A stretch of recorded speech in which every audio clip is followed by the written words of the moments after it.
Avec un nombre d'habitants estimé à plus de 17 millions, la ville-province de Kinshasa produit d'après certaines études plus de 12 000 tonnes de déchets par jour, ce qui met en mal sa gestion suite au manque d'une politique efficace. Et si nombreux pensent à la gestion des déchets, certaines intelligences parlent plutôt de la transformation. À l'exemple de M. Mathieu Kabeyi, qui est agronome, entrepreneur et aussi environnementaliste, si on peut encore ajouter ainsi. Mesdames et messieurs, bienvenue dans votre émission que vous aimez tant, Le Panel. Déjà, en regardant les décors, vous verrez que mon fond a presque changé. On est habitué dans des plateaux spécifiquement décorés d'après les artistes, mais aujourd'hui, nous assistons à une décoration un peu particulière. Certains vont voir l'environnement, les autres verront aussi derrière moi les ordures, en globe, on verra les déchets. Alors pourquoi on doit plus se focaliser à la gestion des déchets sans penser à sa transformation? C'est comme ça que dans cette émission d'aujourd'hui, nous allons assister à une pratique exceptionnelle. L'un des Congolais, l'un des dignes fils de ces pays a pensé à focaliser ses idées à la transformation des déchets et nous allons le découvrir bientôt. Je vous dis de rester bien connectés. Alors, Monsieur Mathieu Kabeyi, bonjour. Oui, bonjour, monsieur Jean. Nous vous recevons aujourd'hui dans cette émission Les Panels en tant qu'agronome, entrepreneur, et j'ai même ajouté environnementaliste parce que vous vous intéressez aujourd'hui à la conservation de l'environnement. Et nous voulons découvrir avec vous votre expertise que vous apportez aujourd'hui à la population congolaise qui nous suit, qui va nous suivre, même en dehors de nos frontières, que les Congolais comprennent que s'il y a les gens qui dorment, il y a aussi ceux-là qui se réveillent mentalement pour changer la donne par rapport à l'habitude. Alors, je vous ai présenté que vous êtes environnementaliste, agronome, entrepreneur, mais aujourd'hui, nous allons parler de la transformation des déchets. Comment est-ce que vous définissez d'abord la transformation des déchets? Et vous pouvez nous dire s'il y a combien de catégories. Et je pense que cette émission ne sera pas théorique, on va passer directement à la pratique. Oui, merci beaucoup à la population quinoise. Je sais que nous sommes en train de nous débattre comment mettre notre gilet propre. C'est ça la première des questions. C'est pourquoi je voulais un peu d'abord remercier les journalistes de venir jusque sur mon endroit pour faire cette étude. Ouais. Je sais bien que aujourd'hui, le problème des déchets nous pose déjà un problème primordial. Parce que même les pays développés, c'est le grand problème de gérer d'abord des déchets toxiques. Oui, mais nous sommes encore à la base. Nous devrons d'abord gérer nos déchets, parce que dans les déchets, nous avons 3 catégories. Il y a les débris, qui sont les plastiques, les métals, oui. Donc, et les choses qui sont dites à recycler. Et il y a maintenant les ordures. Là, c'est la deuxième catégorie. La deuxième catégorie. Les déchets. C'est la deuxième catégorie des déchets. Ce sont les ordures. Les ordures, ce sont les déchets de la cuisine qui pourrissent. Les résidus, tout ce qui... Non, voilà. Après avoir mangé le soir, les restants là. Oui. Certainement. Oui. C'est ce qu'on peut transformer à une richesse. Mais après les ordures, il y a ce qu'on appelle les cendres. Les cendres, c'est comme le charbon, le bois. Ce sont des cendres. Je pense que nous les exploitons déjà. Ouais. Donc, ce sont les 3 catégories. 3 catégories de déchets. Ok. Oui, mais la catégorie qui nous préoccupe aujourd'hui, c'est la catégorie des ordures. Oui, et des débris. Oui. C'est-à-dire, nous allons commencer d'abord par des ordures. Très bien. On va passer, mesdames et messieurs, comprenez que Monsieur Mathieu Kabeyi est tellement excité à nous expliquer dans la pratique cette transformation des déchets. Et aujourd'hui, il insiste parce que ce qui intéresse, parce qu'aujourd'hui, on parle de la ville de Kinshasa qui est devenue tellement sale. Donc, nous, on doit s'intéresser à la catégorie des déchets appelés les débris. Les débris et les ordures. Nous commençons par les ordures. Très bien. Mesdames et messieurs, on va passer à une 3e étape. Celle qui va concerner la pratique sur terrain. Alors, tout ce que je peux vous demander, c'est de rester pour maintenant contempler la partie la plus importante. Ça sera celle de la pratique. Allez, à tout à l'heure. Voilà, tel que vous l'avez expliqué qu'aujourd'hui nous assistons à une émission pratique. On n'a pas besoin de théorie. Nous avons avec nous la chance de recevoir l'expert parmi les dignes fils, les Congolais qui pensent à la transformation des déchets. Et lors de son speech, à l'introduction, vous l'avez suivi, et nous a parlé des 3 catégories de déchets. Nous commençons par la première catégorie qui est les débris. Alors, monsieur Mathieu Kabeyi, nous passons maintenant à la pratique. Pouvez nous expliquer c'est quoi les débris et faire une démonstration que les Congolais sachent au moins tel genre de déchets font partie ou fait partie de la catégorie des déchets appelés les débris. Alors, nous commençons la première catégorie. Oui, d'abord, Blaise Pascal, l'homme est le roseau le plus faible de la nature et le plus pensant. Oui. Alors, cet homme qui est plus faible, il faut le protéger. Pour protéger cet homme, il faut respecter la nature. Si vous respectez la nature vous protège. Si vous allez à l'encontre de la nature, là, la nature ne va plus vous protéger. C'est pourquoi je vous dis ici, les débris, il y en a plusieurs. Nous avons d'abord le plastique. Voilà. Oui. Nous avons les plastiques. Nous avons le plastique. L'ensemble des plastiques. L'ensemble des plastiques. Nous avons des plastiques. Ce sont des débris. Oui. C'est facile à détruire. Parce que j'essaie un peu de les détruire ici avec le feu. Mais ce n'est pas suffisant. Ces plastiques doivent être recyclés et produire d'autres matières. Comme aujourd'hui on a besoin de poubelles, on peut utiliser les mêmes plastiques et les transformer et fabriquer de grosses poubelles en plastique qui peuvent encore servir pour l'évacuation. Oui. Nous avons maintenant le verre. Ok. Nous avons le verre. Oui. Le verre maintenant. Les bouteilles en verre. Les bouteilles en verre. C'est ça le verre. Oui. Le verre, comme vous le voyez, tout ce qui se casse, on garde. Tu comprends? Oui. C'est de la matière première. Oui. Maintenant, ces verres, nous pouvions maintenant les transformer. Tu comprends? Nous avons les porcelaines. Tout ce qui se casse. Oui. Ça, maintenant, ça demande maintenant l'industrialisation. Et je sais qu'avec l'expérience, les Chinois ont compris. Ils commencent à utiliser les verres dans le béton pour améliorer maintenant la beauté de du pavement au lieu de mettre les carreaux. C'est là que vous allez voir des maisons qui brillent. Moindre pépin, un peu de lumière et ça vous donne... Donc, même chez nous ici, nous avons cette facilité et capacité de transformer ces verres cassés. En quelle matière? Nous pouvons transformer ces matières cassées, les mélanger avec les bétons et faire briller les maisons. Très bien. Au lieu d'utiliser les carreaux.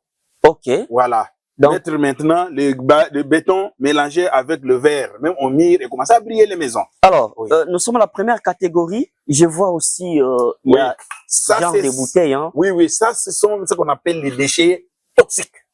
Ok. Oui, parce que c'est flammable. Et ça sont les déchets toxiques. Oui. Ça demande aussi une autre modalité de les détruire. Parce que si vous trouvez dans des pays développés, ils s'intéressent beaucoup à gérer les déchets toxiques. Parce que les déchets toxiques causent beaucoup de dégâts. Ok. Avec ça détruit l'environnement. Oui. Donc c'est aussi transformable. Normalement. Oui. C'est aussi transformable. C'est transformable. Oui. Ça peut nous aider à quoi? Si on les cassait, on va prendre le métal. Ok. Oui, ce métal, c'est... il y a du métal dedans. Il y a du métal. Coloré. Oui. On va encore récupérer le métal et refabriquer encore d'autres emballages. Ça, c'est sûr. Ça, il y a déjà une transformation de métal. Il y a déjà une transformation de métal. Peut-être ce qui nous manque aussi, c'est... Ce qui nous manque, c'est le verre. Les verres. Mais il y en a déjà, parce qu'il y a Bouquin. Bouquin aussi, ils doivent utiliser ça pour fabriquer les bouteilles. Ok. Oui. Donc, on peut les recycler, et faire revenir des nouvelles bouteilles. Des nouvelles bouteilles. Alors, ok. Ça, c'est bien. Oui. Maintenant, ça, on sait déjà, déjà, Banama Bende. Ouais, les fers, ils en transforment déjà. On les transforme. Est-ce que nous pouvons dire que dans la première catégorie des déchets, nous avons fini? Oui, dans la première catégorie des déchets. Qu'on appelle les débris. Oui, surtout pour la ville de Kinshasa, c'est les débris en plastique. Vraiment. Qui causent vraiment des difficultés. Ces débris en plastique doivent être recyclés. Parce que j'ai expérimenté, moi, en les détruisant ici. Oui, c'est depuis 2017. Ok. Oui, c'est depuis 2017 que je ne jette pas de déchets, que j'essaye de garder ça sur les restes, que je ne vais pas détruire, que je n'ai pas le moyen de les détruire. Oui, Alors, les restes de ces quand vous avez parlé de déchets, surtout qui dérangent la ville-province de Kinshasa, vous avez plus insisté sur les plastiques. Oui. Et vous avez dit il y a possibilité de les recycler, les transformer en créant des poubelles. En créant des poubelles, en créant même des chaises en plastique. Des chaises en Les plastique. chaises en plastique. Ok. Oui, oui. Les tables en plastique. Ok. Oui, oui. Les assiettes en plastique. Ok. On va utiliser les mêmes débris. Mais je n'ai pas compris, il y a aussi des sachets qui nous dérangent. Même les sachets entrent dans le plastique. Les sachets, c'est le plastique léger. Ah, ok. Voilà. Ça, c'est très important. Oui, oui. Le sachet, c'est le plastique léger. Oui. Est-ce que vous avez encore un autre élément à ajouter dans la catégorie des déchets, les débris? Non. C'est fini. C'est fini. Alors, mesdames et messieurs, là, on passe à la deuxième catégorie des déchets qu'on appelle les ordures. Les ordures. Alors, ne nous quittez pas, restez là pour assister à la deuxième pratique. Voilà. Alors, maintenant, nous assistons à la deuxième catégorie des déchets avec notre expert qu'on appelle... Deuxième catégorie des déchets sont les ordures. Les ordures. Alors, vous nous avez amené ici, pouvez nous expliquer l'essentiel. Voilà. Les ordures, c'est toute matière périssable. Oui, c'est toute matière périssable. Les déchets de la cuisine. Oui, c'est ce que nous appelons. Les résidus, les états matembe, les pondous, foufou. Tout le reste. Tout ce que vous avez mangé les soirs. Oui. Donc, il y a les déchets animaux, les déchets comme nous avons... Surtout, Monsieur Mathieu, en me regardant, parce qu'on doit avoir besoin des explications, je pense que la caméra nous aide aussi facilement. Voilà. Oui. On voit tout ce que les gens utilisaient dans la cuisine. Les restes là font partie ou fait partie de la deuxième catégorie des déchets qu'on appelle les ordures. Et quand on a les ordures, qu'est-ce qu'on en fait? Voilà. Avec les ordures, maintenant, les ordures sont faciles à transformer. Oui, ça ne demande pas de technicien. Donc, vous creusez un petit puits chez toi, à la maison. Vous les renfermez. Après 6 mois, vous allez trouver cette qualité maintenant de terre. C'est ça. Maintenant, ça, on appelle maintenant l'engrais organique. Ok. Oui. C'est pas l'engrais chimique. Ce n'est pas l'engrais chimique. Ça remplace parce qu'aujourd'hui, l'engrais chimique détruit même la santé. On a besoin de rentrer à la nature. Qui n'a plus de conséquences. Oui. Parce que dans le temps, les gens utilisaient les fientes de poules, les bouses de vaches, les coineaux de chauves-souris pour former de l'engrais organique. Mais aujourd'hui, on a compris même avec les ordures de la cuisine, nous pouvons encore transformer et avoir des engrais organiques. D'abord, ça, à Kinshasa, déjà, les gens en produisent beaucoup. Oui. Il y a des pareils déchets qui chôment, ça crée même les odeurs. Alors qu'avec cette transformation, vous avez cette capacité. Vous creusez votre puits, vous enterrez les ordures. Après combien de temps pour que vous puissiez avoir... Après 6 mois. La formule finale. Après 6 mois, vous avez la formule finale. Donc, si vous voyez tous ces jardins que vous contemplez aujourd'hui, c'est la réponse des 9 ans des ordures. Ok. Voilà. Là, j'ai pu expérimenter avec les ordures personnelles, les ordures qui sortent de ma résidence. Voilà. Depuis 2017 jusqu'aujourd'hui, j'ai pu transformer ces ordures pour avoir ces petits jardins. Alors que ceux qui nous fabriquent du jardin à tout moment, ils utilisent des engrais chimiques, ce qui va à l'encontre de la santé. Or avec la deuxième catégorie des déchets dénommée les ordures, vous avez la possibilité de produire assez de légumes et tant bien d'autres choses. Très bien. Avec des ordures, même pour faire la culture, au lieu d'importer les engrais chimiques qui détruisent même le sol. Parce qu'avec les engrais organiques, le sol n'a plus de conséquences. Oui, l'environnement n'a plus aussi de conséquences. Tu comprends? Oui, c'est pourquoi quand moi je produis des matembele ici, je les consomme donc avec assurance. Voilà, parce qu'il n'y a plus de produits chimiques. Donc, très bien. Oui. Très donc, bien. les ordures peuvent encore, les déchets des ordures peuvent encore nous aider à faire la culture hors sol. Ça veut dire La culture hors sol, c'est quoi? Parce que vous vous contentez chez vous, vous avez les balcons. Vous avez construit à un niveau. Alors, en Voilà. entrant, peut-être je vous arrête un peu parce qu'en entrant, Voilà. j'ai vu quelques pots comme ça avec des légumes. Peut-être que c'est de ça que vous parlez. Non, non, je vais vous montrer les sacs. Ah, Voilà. là, on va assister à la pratique. Ah, oui. Ah, ok. Alors, ça c'est, nous assistons à quel genre de déchets? La culture hors sol. Ah, la culture hors sol. Avec les ordures. Ok. La deuxième catégorie des déchets. Hmm. Voilà. Oui. Après avoir transformé les ordures en engrais organiques, voilà. Peut-être vous manquez de l'espace comme ici, il n'y a plus encore de sol. Il y a des cailloux. Il y a des cailloux, bien il y a pavés, déjà, oui. c'est bien maintenant construit. Oui, mais vous allez faire encore ce qu'on appelle la culture hors sol. Vous allez utiliser les sacs. Ok, Moi, ok. C'est-à-dire, vous prenez un morceau de, vous avez votre sac, oui. vous mettez la terre. Vous mettez la terre que vous avez qui a été transformée par les ordures après 6 mois. Après vous les mettez dans les sacs. Vous les mettez dans les sacs. Oui. Après, maintenant, vous allez produire, regardez comment je vois les feuilles de patates. Les feuilles de patates. Donc, hors sol, en dehors de la terre. En dehors de la terre. Les sacs peuvent vous permettre. On peut mettre ça, mais pour ceux qui ont des étages, ils peuvent. Même pour ceux qui ont des étages, ils peuvent les mettre sur les balcons. Ok. Oui, oui. Et vous avez les matembélés. Vous avez les matembélés. Ah, ça c'est. Tout ça, c'est facile, ça va maintenant réduire les dépenses. Quand vous allez commencer à consommer les matembélés que vous produisez vous-même. Ah, ça c'est bien. Oui. Ah, ça c'est très encourageant. Ouais. Alors, je pense ici on n'a plus d'explications. Hein. Non, non, ici il n'y a plus beaucoup d'explications. Merci. C'est très facile à faire.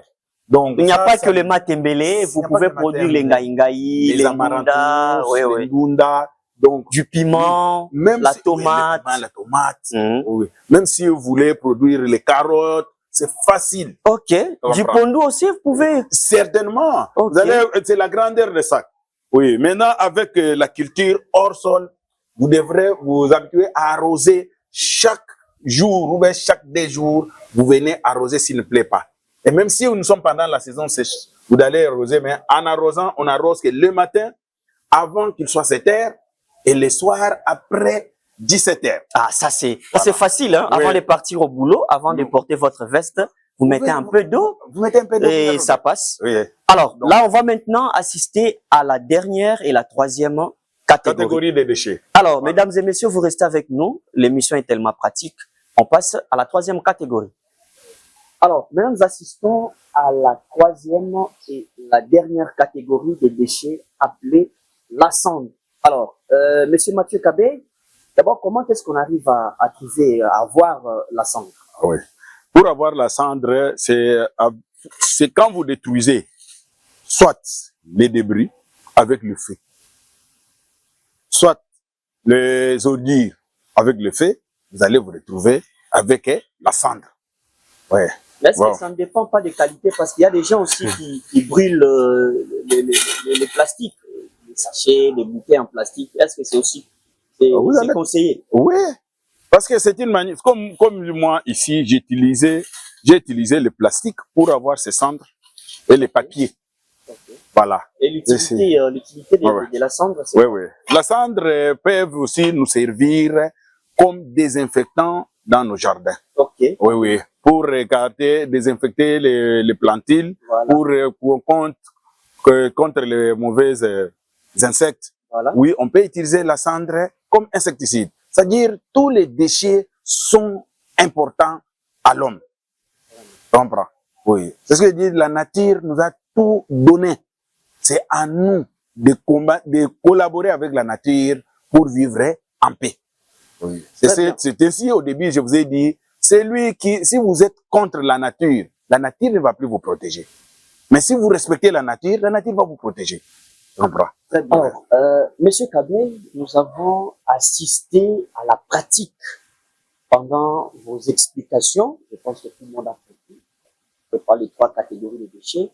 Preuve à l'appui, nous avons assisté à tout ce que vous avez dit. Maintenant, vous, en tant que Congolais, qu'est-ce qui vous manque pour produire? Qu'est-ce qui vous manque pour que les Congolais observent, palpent du doigt que ce que vous avez dit est tellement réel? Qu'est-ce qui vous manque pour nous prouver l'essentiel? Ok, merci beaucoup, monsieur le journaliste. Je sais, d'abord, l'hygiène, c'est une dette de la coexistence. si tu veux la vie, Hmm. il faut respecter la nature. Alors, aujourd'hui, si le gouvernement veut booster ces projets, parce que je l'ai expérimenté moi-même pendant 9 ans, pour détruire ce que je suis capable de détruire, pour transformer ce que je suis capable de transformer. Mais avec cette petite expérience, je pense, s'il y a un financement, on me donne l'espace, parce que ça va demander des machines, des tracteurs pour creuser, des puits. Ça va demander des bennes pour transporter les déchets. Et ça va me donner... Le gouvernement provincial a même récemment... Oui, ça va... pour l'évacuation des déchets. L'évacuation des déchets. Et maintenant, on va pas évacuer les déchets en masse comme ça. Non, parce que les déchets doivent être renfermés. Donc, il faut qu'il y ait des véhicules spécifiques pour l'évacuation des déchets. Donc, il faut qu'il y ait moi, je demanderais même les coulons là, qui sont en prison, on peut me les donner, je peux les rééduquer et les utiliser. Oui. Dans la transformation des déchets. Et ils seront utiles à la société. Ça, c'est ce qu'on appelle le gouvernement provincial via le gouverneur Daniel Bumba. C'est un très bon projet. D'ailleurs, on va vous demander d'en avoir au plus vite possible parce qu'il faudrait maintenant frapper des portes pour voir qu'est-ce qu'il faudrait mettre en place afin que vos idées se concrétisent parce qu'on a besoin de la création des emplois. Vous avez dit, d'ailleurs, le projet avec le président Félix, on a passé les cours, sont devenus utiles à la société. Mais moi aussi, avec votre projet de transformation des déchets, il y a possibilité de créer des emplois. Exactement. Très bien. Vous faites un mot de la fin et puis on va finir l'émission. Ok. Je remercie la République démocratique du Congo. Je remercie le président de la République. Je prends précaution que la nature, c'est l'affaire de tous. L'environnement, comme je vous ai dit au début, est l'homme est le roseau le plus faible de la nature. Il faut toujours, malgré qu'elle soit un roseau le plus pensant, oui, mais c'est un roseau qui est le plus faible de la nature qu'il faut protéger. Or, pour protéger l'homme, il faut respecter l'environnement. Ainsi prend fin cet entretien consacré à la transformation des déchets. Vous le savez très bien, je l'ai dit à mon introduction, que la ville-province de Kinshasa produit chaque jour une estimation de 12 000 tonnes de déchets difficiles à gérer. C'est comme ça que nous avions reçu dans le cadre de votre émission Les Panels un expert à la transformation des déchets, monsieur Mathieu Kabey, qui nous a parlé de son projet ambitieux. Voilà pourquoi nous lançons cet appel aux autorités provinciales de Kinshasa d'en saisir l'opportunité parce qu'il faut créer les emplois. On ne crée pas les emplois avec des théories, mais on crée des emplois avec des preuves à l'appui. Vous avez suivi cette émission qui parle de la transformation des déchets. Vous avez le 2 numéros affichés en bas de vos écrans. Besoin de vouloir participer, d'avoir des informations assez plus larges, vous pouvez nous contacter et puis vous aurez la facilité d'atteindre l'invité qui est l'expert, monsieur Mathieu Kabey, agronome, environnementaliste et aussi entrepreneur. Moi, je vous retrouve très prochainement.